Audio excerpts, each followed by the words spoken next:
कहवा के कलशायर कहवा के पानी जी, कहवा के कलशायर कहवा के पानी जी। कहवा से बुआया वही कलशा गोठाई जी, कहवा से बुआया वही कलशा गोठाई जी। कुम्हारे घर से कलशाया वे गंगा जी से पानी जी, कुम्हारे घर से कलशाया वे गंगा जी से पानी जी।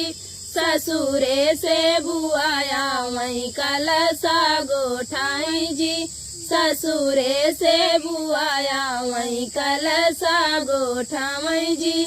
दुआरे से उठे पापा मड़ाए में ठाड़ जी, दुआरे से उठे पापा मड़ाए में ठाड़ जी। काउले भू मोरी बहिनी कलशा गोठाई जी, काउले भू मोरी बहिनी कलशा गोठाई जी। इतनी बचन सुनी बुआ मूस काली जी, इतनी बचन सुनी बुआ मूस काली जी।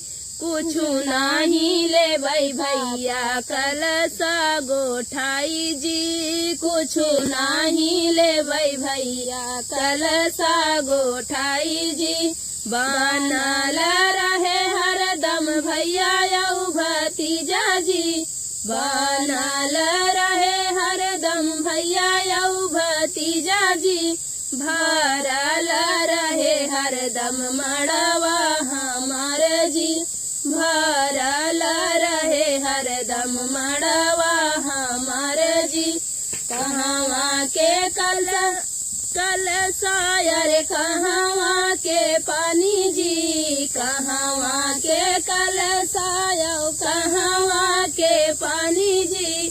कहवा से बुआया वही कलशा गोठावई जी, कहवा से बुआया वही कलशा गोठावई जी।